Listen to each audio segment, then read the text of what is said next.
48তম যিটো চিদকানহু শ্বহীদ দিৱস পালন কৰা হৈ আছে।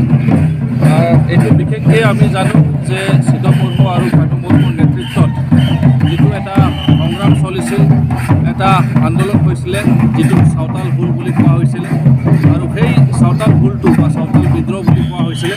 সেই চাওতাল হুলটো বিশেষকৈ যিবিলাক ব্ৰিটিছসকল আছিলে, যিবিলাক জমিনদাৰীসকল আছিলে, যিবিলাক দমনকাৰী আছিলে, যিসকলে আদিবাসীসকলক জনগোষ্ঠীক বিশেষকৈ চাওতাল জনগোষ্ঠীৰ মানুহক নিজৰ ভূমি অধিকাৰৰ পৰা আৰম্ভ কৰি সকলো ধৰণৰ অধিকাৰৰ পৰা বঞ্চিত কৰিব বিচাৰিছিলে, সেইটোৰ এগেইনষ্টে, সেইটোৰ বিৰুদ্ধে এটা মানে আৱাজ আছিলে আৰু এটা সংগ্ৰাম আছিলে। আৰু এই সংগ্ৰাম চলি থকাৰ পিছত তেখেতসকলক মানে যিসকলে নেতৃত্ব দিছিলে তেখেতসকলক টাইম বাই টাইম তেখেতসকলক মানে ফাঁচি দিয়া হৈছিলে।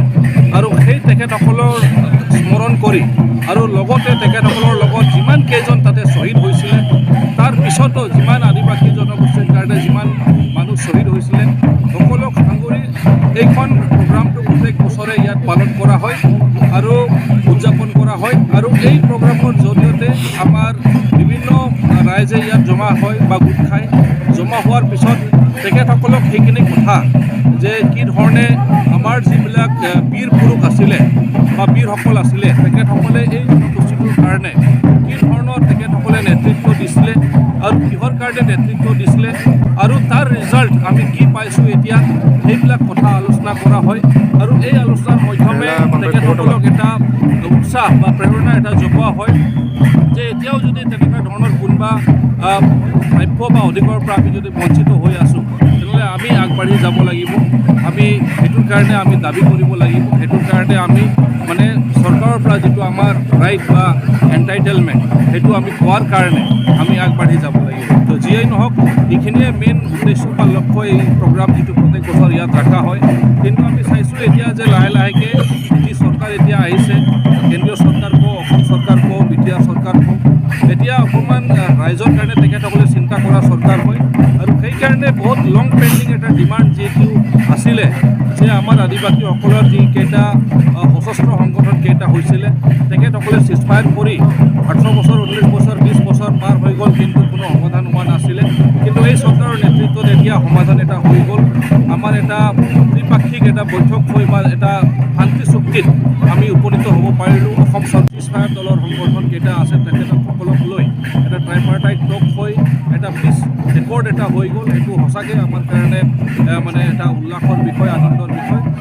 মই অনুভৱ কৰোঁ যে বাজেট ছেশ্যন যিহেতু অহা নাই, যিহেতু এটা ইয়াৰ এণ্ডিং আহি আছে মাৰ্চ, সেই তাৰ আগেই গোটেইখিনি যিটো মানে পিচ ৰেকৰ্ডৰ দফাখিনি ৰূপায়িত কৰিবলৈ বা দফাখিনি ইমপ্লিমেণ্ট কৰিবলৈ যিখিনি পদক্ষেপ গ্ৰহণ কৰিব লাগে বা যিখিনি ফাণ্ড ধৰিব লাগে, নিশ্চিতৰূপে এইবাৰ সেইখিনি ফাণ্ড ধাৰ্য কৰা হ'ব আৰু যিমান তাতে দফাসকল আছে এটা এটাকৈ ইমপ্লিমেণ্ট কৰা আৰম্ভ হৈ যাব। স্যাৰ আদিবাসী অলৰেডি পদক্ষেপ গ্ৰহণ কৰিছে, কৰা নাই বুলি ক'ব নালাগে। কাৰণ আমাৰ আগত RGIৰ পৰা ৰেজিষ্ট্ৰাৰ জেনেৰেল অফ ইণ্ডিয়ালৈকে গৈ সদায় ঘূৰি আহিছিল।